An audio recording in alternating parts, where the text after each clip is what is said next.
Welcome, everybody, to the news segment, October 28th, 2022. My name is Ken. Real quick, we will be off the next 2 weeks, November 4th and 11th. We will be back on the 18th with the brewery out of Southern California.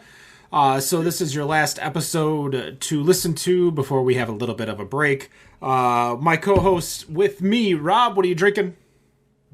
I am drinking one of our cans that we've hadn't had in a while, the Galactic Extra Dark from Big Drop Brewing, and still sipping on the Seedlip Grove 42 with Canada Dry Cranberry Ginger Ale. Wendy, what about you? I have an ESB from Jamesport Brewing out of Ludington. That is such a good beer. It is. I actually think I saved this one for you, and I'm drinking it. I'm sorry. That's okay. I have ranted and raved about that brewery so many times, and it's one of easily my favorite beers that I've had when I was up there. Myself, I had the opportunity to go to GABF a few weeks ago and walked away from one of the exhibitors, Black Sky Brewing, their Caveman Kolsch. It says Black Sky Brewing and Skinless, so I'm guessing that is the name of a metal band. I don't know for sure. Folks in the chat on YouTube can tell me, yell at me. I mean, it looks like a metal band because you can barely read the actual phrasing. But as always, segment 2 is the news. There's just a few of us today, so I don't know how long we're going to be taking. Probably not too long, but let's go over some news topics and see what things are, what's happening in the world of craft beer. Wendy. Well, I was taking a look at porchdrinking.com, and I saw that California has signed a couple of laws into existence recently that are supposed to help the craft beer industry in California. AB 2301 allows breweries to self-distribute to restaurants they own within a 5-mile radius. And AB 2307 raised the cap on the amount of satellite tap rooms that a brewery can have from 6 to 8, and the amount of tap rooms that can have a full kitchen from 2 to 4. So I'm just curious what you guys think about those changes. Okay, AB 2301. I mean, self-distribute to restaurants they own within a 5. Okay. For secondary, it sounded a little bit like it didn't make sense, I guess. Like, but restaurants they own within a 5-mile radius. I mean, all I could think about is 2 parcel units where like the brew house is in one spot and like a different address than the other address, so it has to. They could technically send it next door. Kind of like what used to be a Rochester Mills situation. Were they even that close? No, I believe their licenses made them 2 separate entities from the beginning. Yeah, they're the brew pub and the production facility are 2 separate entities. They share recipes, but they do not. The production they can't facility make for each other. Yeah, the production facility does not make for the brew pub and vice versa. Okay. So the example that they gave in here was Urban Roots Brewing in Sacramento has been forced to use a distributor in Concord located nearly 70 miles away to take their beer to their fried chicken restaurant, which is called Bach, which is kind of the reason I wanted to talk about this story anyways, because that's an awesome name. It's called Bach. Which is located a mere mile from their actual brewing facility. Before you continue, fun fact, we actually interviewed Urban Roots Brewing back on episode 196.5. I was in Sacramento, and I got a chance to sit down with the owner, proprietor, and they kind of do like a 2 owners, one manages the kitchen, one manages the brewery. But continue. So, but that was the example that they gave. So when I first read it, I was like, well, who is that really benefiting? But I get that definitely makes sense. And I could see that because we've talked about that here with the different licenses and such in Michigan, that you would have to separate them, things like that. What we would see here is that think of the Lincoln Tap that just opened over in Royal Oak from the old Roke. Like, they'll be able to get the beer from the Ferndale project, but they wouldn't be able to get the beer from Eastern Market Brewing, which is about 12, 13 miles away. About 12, yeah. Right. So I feel like this was made because there was enough breweries that obviously caused a fuss, and this is what the distributors would allow without giving too much of a hassle to them. Or you know, they would have put a bunch of money behind trying to end it. That's my only theory.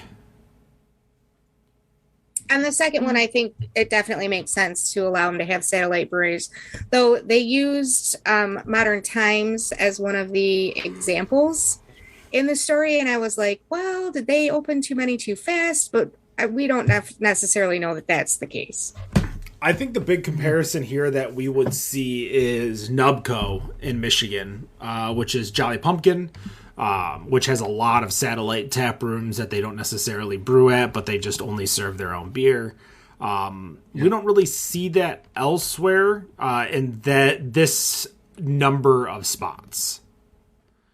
Well, maybe the Eastern Market, Ferndale Project, and Lincoln Tap, if they were in that situation, they wouldn't be separate entities.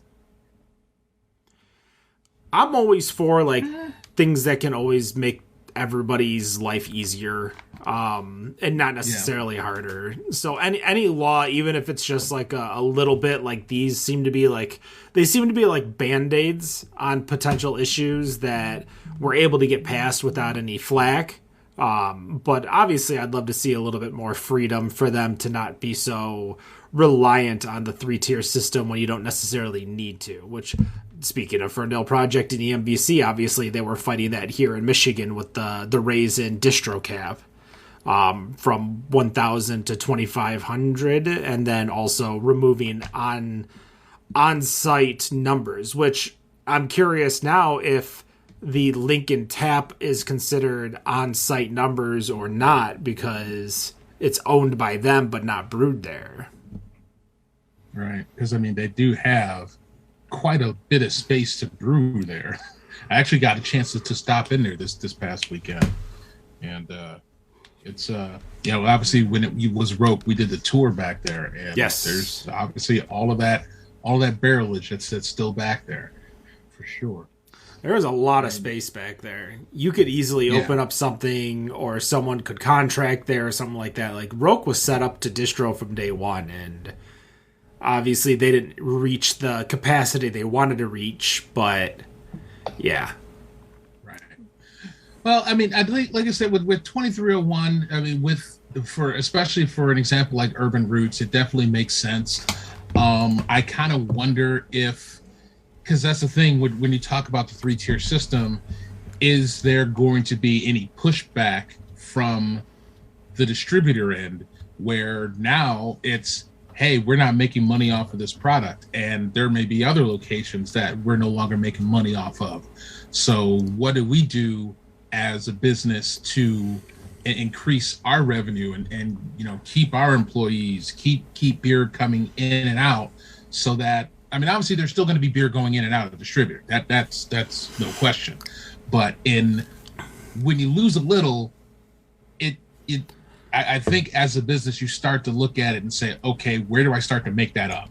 Yeah, but I don't think they're the amount of savings that they're doing from having to drive 200 miles and pay for gas and delivery and a person and overhead and stuff. Like, I feel like this was created with both in mind, that the distributors are like, all right, it's only 5 miles, or it's only 5 miles.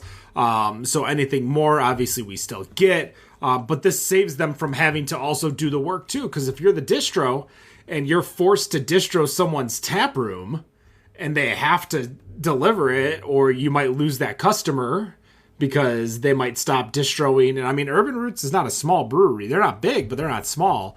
You don't want to lose that customer either, because they'll go somewhere else. So they'll find some smaller distro who will do it that's closer. Right. Or in reference to 2307, the fieldwork representative said, this way we make the beer our customers want and not the beer a distributor wants to sell. So it allows them to be more creative and respond to on-site customer demand. I think that actually goes for both of those bills.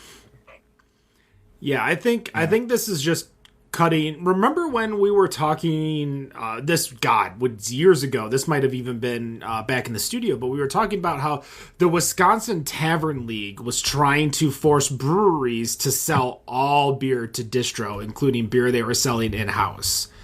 And there comes a point in time where it's because, well, Wendy's laughing, and I get it. It's because how do you compete against a $4 pint or a $5 pint when you have to charge $7?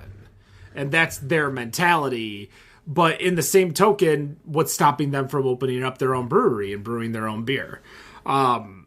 So I think that this is just kind of a way to, one, lower carbon footprint, lower costs, lower everything to where everyone is happy. It's not really costing these distributors money because now they don't have to pay a 200-mile round trip for this beer. They only have to pay for, the other beer that they're distributing to those sites. Especially with their gas prices. Yeah. Yeah. Right? Understandable. Yeah, okay. I'll accept it. Yeah, I think this is one of those where they're not going to get pushback because the brewer or the distributor is not going to lose any money. The brewery is going to do good. It's going to make it's making everyone happy. Less work for the distributor, less cost for the distributor, and more availability for the producer. Right. Sounds good. Rob, what's your article? Oh man! All right. So, this holiday season, Stone Brewing is putting out their third annual celebration in a box. It basically is what they're referred to as a case of holiday cheer, which is going to include 12 individual beers spanning between some favorites, some bestsellers, and some never-before-seen beers.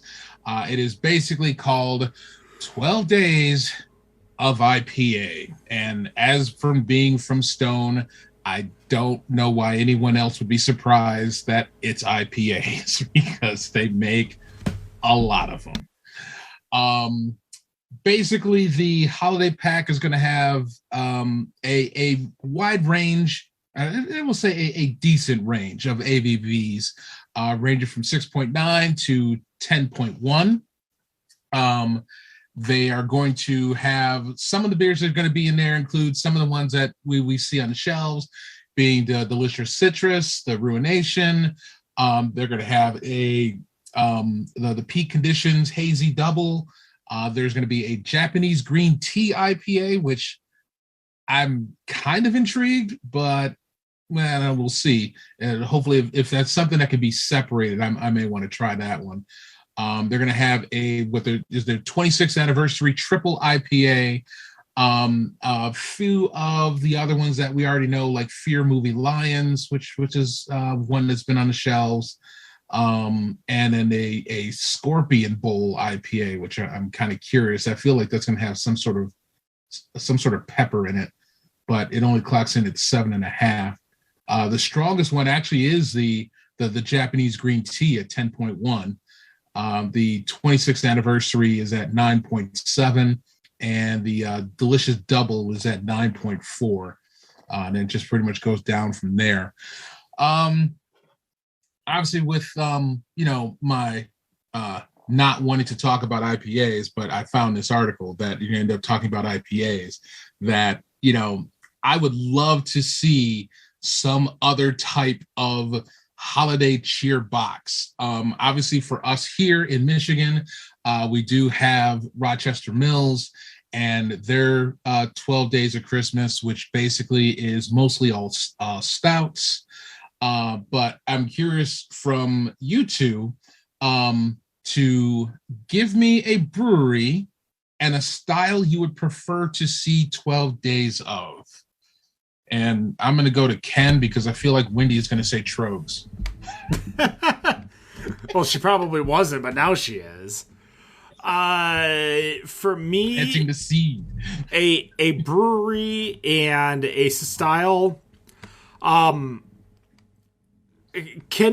I get a brewery? I'd want someone that is like honestly Old Nation. Or you know what? Is No, it possible to have like? I'm already Is changing my mind. I already have my answer. Oh. I'm just gonna cut you okay. off. Sorry. Okay, go for it. I would say this is my show, but it's our show. And I want to make sure that you hear that I'm cutting you off. No. So not Old Nation, Wolverine. I want 12 days of lagers. Damn, that's a good one. I know. Oh my god! I basically won Better on Draft. The prize. Oh my god! That is like for like the different versions of Massacre that they do. No, I don't want 12 Days of Massacre. Jesus, I have a 5-year-old Massacre right behind me. But no, I want 12 Days of lagers. I want different lagers. I want just lager me. That's it. Damn, that is a good one. I like that. I couldn't anything I even try to come up with, because I'm like thinking about this even on the spot. I wrote this but was not thinking of the answer because I wanted to kind of be like improv with it, and I don't feel like I'd even come up with anything that would even come close. I was gonna go with Old Nation and like German style beers and oh my gosh, I was just gonna say, can we talk about that? The fact that they brought all German beers to Beer Fest, that was flipping amazing. Yeah, Old Nation brought 0 IPAs to the Fall Beer Festival. 0. Oh my god. I'm known for IPAs. Yeah, we got other skills to show off. It was fucking amazing. I loved it. And Rubicon was so good. I see that is now being distroed in cans, so I'm kind of looking Try forward it. to It's trying delicious. That. Without a doubt. So what's your answer, Wendy? I don't know that I have one because I like so many different styles of beer. I was thinking Old Nation when you mentioned it, because like Nick, I also do the Costco Advent calendar, which is all German style beers. And I've actually, it was the first time I'd ever had a Stein beer, which is a stone beer, and I learned about the style, so I thought that was really awesome. But I don't know, I would love if I'm trying to think of one brewery that does amazing on just one style, but there's a lot of them, like City Built. If they came up with a holiday cheer pack, it would have to have multiple styles because they're very well rounded. I like it. So I don't know, man. Yeah, it's tough. Obviously, with IPAs, you can because Stone is able to do that because they're able to diversify with the different types of IPAs you can come up with. When you're talking about something like German style beers, a stout, a porter, a saison. Well, saison you can go all nuts on. Just pick a fruit, just throw it in there. Go on, Wendy. Just Brewery Faison in Detroit, man. They could do a saison pack that would be amazing because they got some really amazing saisons. I thought you were going to say Jolly Pumpkin. No. I mean, yeah, no. They would have a pretty good variety of sours, but see, that's another one that you could do a lot of is sours. I mean, I would love to see, a different variety of, going to Ken's wheelhouse and going to browns or alts, but it's like you can only do so many of those. And I would want stouts. So I would feel like with a stout, you can definitely come up with, whether it just be a standard 5%er, barrel age, peppers, throw in like chocolate and raspberries or something like that. As far as who would make it, I just like what you said, Wendy, with City Belt, like they make pretty decent ass stouts. So I feel like I would start there. Yeah. Oh, I guess 2 for City Belt. City Belt. I want stouts. Let's rock it. It's hard because the quote unquote versatility of IPAs doesn't necessarily exist to the extent in a lot of other styles. Stouts, yes, because you could just get different adjuncts to fill it in there, which is kind of like the same with IPAs, but like there is no real, like, you know, after coconut and coffee, what else is there for a brown ale? Like you're kind of like getting really far away from the brown ale. Yeah. Praline. So can we? Did you say prune? Well, yeah. I mean, we tried prunes in beer once, or raisins. We tried steeping it with the raisins. No, I like, just because there's so many people that want IPAs and want the variants of IPAs. It's the reason why Sculpin exists. And why, like, I had a friend who was out in Texas yesterday for work, and he was at a bar, and he's like, I have no idea what any of these beers are, and they had grapefruit Sculpin, and I'm like, get the Sculpin, dude. I know you like IPAs. You're gonna love that beer. And he did, and that's just the kind of thing that it's easy for an IPA drinker to go out and, you know, have a few different beers in a few different styles, whereas sometimes the malty guys like myself that want one of the other 50 BJCP category beers to drink. So there's What about a barley wine pack? You could pull off a barley wine, but who's creating multiple barley wines already as it is? Bottle Logic. There you go. They could do, let's see, they can do just a standard. There's the Dark Rituals, which they mix with their Dark November Stout. They have the Metal Whitting Peach to Stone peach barley wine that they just did. There's a few. They have a coconut barley wine that is absolutely ridiculous. So they have quite a few. So, well, you know, there was, if you recall, back in 2017, 2016, when the brewery did the 12 Days of Christmas, and they were doing all their beers, and they aren't the same. But yeah. I just wanted to bring that up because we're going to be interviewing them here on November 18th in 2 weeks. So I will be excited to chat with them.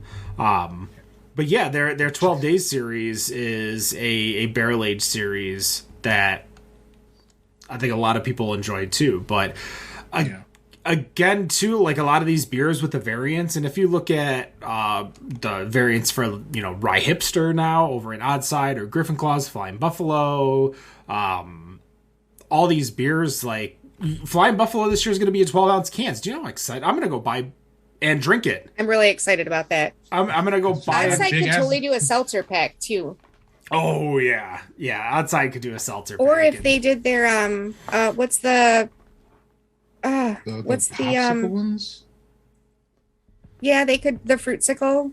The Fruitsicles, yeah. The other one though, that there's like a million. Wow, why can't I think of it? There's like a million different variants of it. It is an IPA. Also, it's not the bean flicker or the coffee bean flicker or the. I'm not too familiar with the IPAs over at the Dank Juice is what you're looking for. Dank Juice. They could totally do a Dank Juice variety pack for the holidays, and I would be all over that because every time I see a new one, I grab it. But IPA.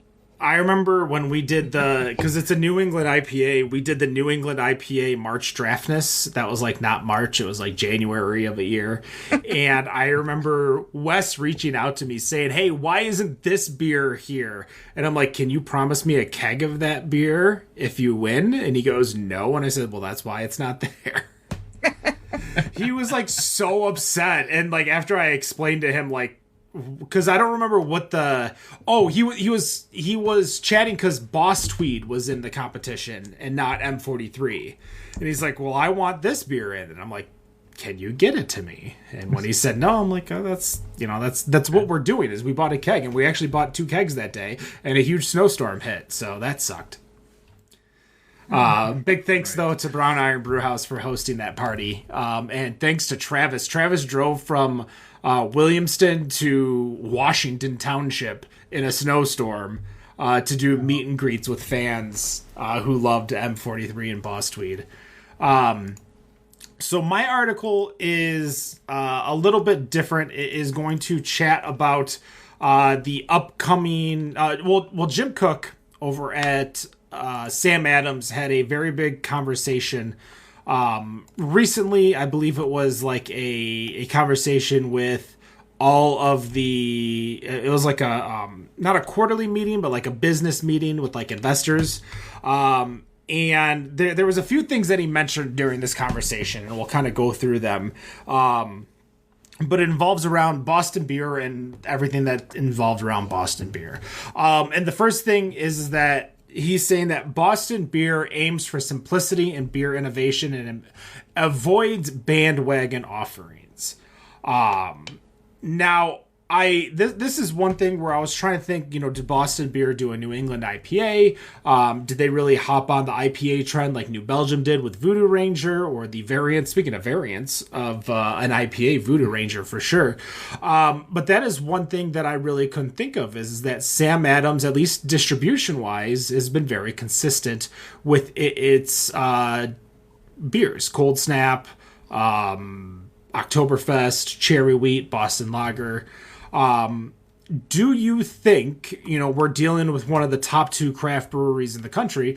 Do you think that they can do it because they're one of the top 2, or they could do it because the market wants them to do it? Because that's the thing, is you're playing with house money. People are going to buy Sam Adams no matter what. But are they at a point where they don't need a New England IPA because they're Boston fucking beer company? Or, are they doing it because, or is it them being arrogant? Like, oh, I don't need to do that. I'm doing just fine elsewhere. I don't think it's really them being arrogant. I mean, yeah, they've got the space and they've got the millions of barrels that they produce every year. And hey, it's the trend. Where the trend is at, you make the beer that you think, whether or not it's going to be logistically feasible, that you're going to make money off of it. I mean, if you're going to make money off of the standard Sam Adams lager, and suddenly here comes hazy, and it's like, hey, based on profit loss, we can make some shit out of this, so let's fucking do it. I mean, I don't know. Like I said, I don't see like you said, they've got enough money to do it, so why the hell not? Doesn't seem like it's arrogant of them to do it. So, did he specifically say hazy IPAs in this conversation? All right. So let's go. So I'll read from the quote, folks. If you're listening to the podcast, obviously all of these links will be in the show notes. So just head over to the show notes on iTunes, Spotify, wherever you listen. But I will read a little bit from the article just to kind of give it exactly what it says. It says, Koch likened the beer industry, particularly craft beer, when he started Sam Adams, to a big open ocean with just a handful of lunatics, idiots, and misfits. But now the ocean is crowded with almost 10,000 craft breweries and everybody making a lot of the same styles and competing in the same way. Our challenge is to get out of the crowded ocean and hunt for white space and white whales. Koch said, we are like those brave whaling captains looking in a more difficult, more challenging places for new opportunities. So no, he did not name New England IPA as a culprit, but I feel it was subtle. Okay. Because Sam Adams did release the Wicked Hazy IPA in 2021, and they released it with a Super Bowl ad. So I mean, we can't use that particular one as an example, but I do believe that they don't necessarily follow the trends. I mean, the fact that they just released it in 2021 kind of says something about it, if that makes any sense. Is it that they waited long enough for it to be a category in the whatchamacallits in all the competitions. In the competitions. Maybe. You never know. But I don't know. I toured Sam Adams, and when you tour the Sam Adams facility in Boston, it's their I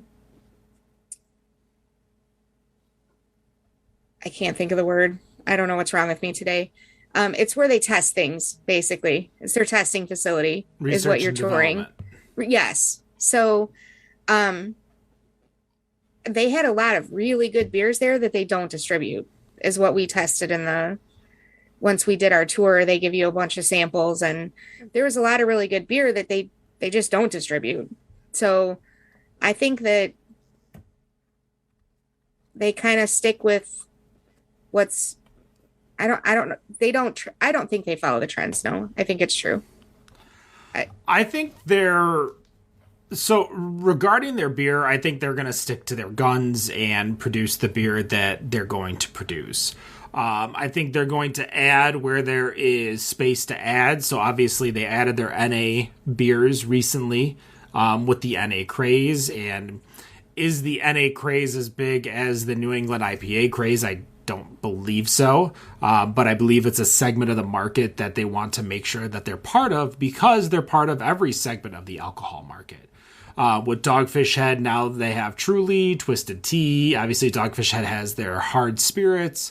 So there's a lot of places that they're going into, not just beer. And I think they see that beer is not necessarily the be-all, end-all. You're competing for shelf space, whereas the shelf space isn't moving into other breweries. It's moving into other products. It's moving into RTDs, which they're going to be launching a tequila-based seltzer. It's moving into spirits. Like, all these people are moving into different areas, which I think is going to be key for them in growing. And to follow up on this, is the other article, is that they were saying that, and I got to get the exact quote for the year, but in 14 years, 14 years, so 2036, that is a hike. They're saying that their portfolio will double thanks to their Beyond Beer production. I don't know if there's enough room for them to grow that much. Obviously, they're going to be eating into wine, spirits, RTD. They're not going to be really eating into the craft beer market. But do you think that they're going to be able to keep up with the demand? Trying to make, like, are they expanding too much and making too many things that they're just going to fold because they're spread too thin? I guess is my question. I'm like, how many times is Brewers Association going to have to keep changing the limit? Well, I mean, they're not making that much beer right now. Their brewery capacity is not. I only think it was like 1.4, 1.5 million last year. They're not expanding in beer; they're expanding in other markets. Yeah, so they're not touching. And as much as beer is taxed, or excuse me, seltzer is taxed as beer, it's not considered part of the barrelage in craft beer. That is the one thing that I noticed at GABF. There was no seltzers there. It was all beer, which is fine.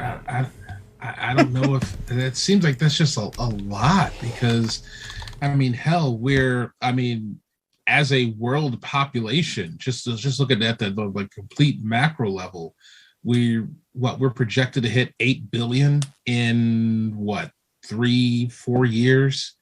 So you're talking 2036. We were probably looking at a world population at least at like 10 billion at that point. And if they're pushing out enough product to, fulfill everybody here in the US and going international, if there's people international that will drink it, as much as they already drink with their own products, especially, with China and Japan and whatnot, I guess if the forecasts say it, I guess, but like, I don't just feel like it's going to get to a point where things are going to start to scale back somewhere. Things are going to start to scale back, just as things just ebb and flow, that we're going to get to this point where, it's going to be enough, that it's like enough breweries, enough wineries, enough RTDs. And like, I guess I don't see it. I feel like 2030 will just everybody starts cutting back and we're all drinking vitamin and smart waters. Absolutely not. I'm not doing that. And you don't get to be a business like Boston Beer Company and not know where to expand, I guess, and not have a plan to scale back if you need to, if it doesn't work out, is my opinion. So no, I don't see them folding because they've expanded that they've diversified too much, but I do think that Rob is right to a point where it will get to be a point where it's all too much, but I do think they probably have a plan to back that up and to scale back if they need to. I'm actually trying to look up right now. So in 2021, the Boston Beer Company produced 8.5 million barrels of all product. That's important to note, all product, but it wasn't 1.4, it was 1.8 million in beer.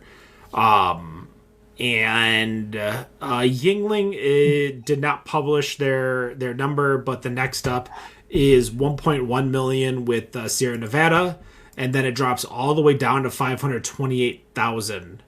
So literally, it almost goes like Boston Beer. Half of Boston Beer is Sierra, half of Sierra is Firestone Walker. So yeah, they're big boys, but they did 1.8 million in beer, meaning they did 6.7 million in non-beer barrelage between Twisted Tea, Truly Seltzer, all their other products, Angry Orchard.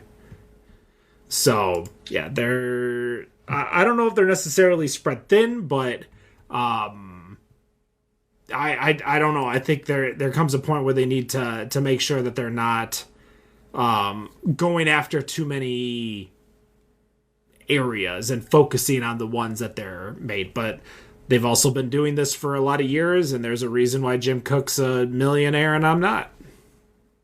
That's true. Hey, drop them all out, and if you're going to be the Kirkland signature of beverages, just have one of everything. Go for it. Yeah, but Kirkland puts their name on just random stuff that is made by other organizations. Yeah, that's just metaphorically, just from the name's sake. I know that there's way too many manufacturers that make all the stuff that they put their labels on. So indeed, yeah, I was thinking about like Kirkland vodka, and I know how good it is, but I was trying to figure out who actually makes the Kirkland vodka, but I couldn't figure it out in one quick Google. So that is going to do it for the news segment, October 28th, 2022. My name is Ken, my co-hosts Wendy and Rob. Thank you so much for joining us. We'll be back in 3 weeks with the brewery on 11/18. No matter what you think of your beer, we think it's better on draft. Have a good night.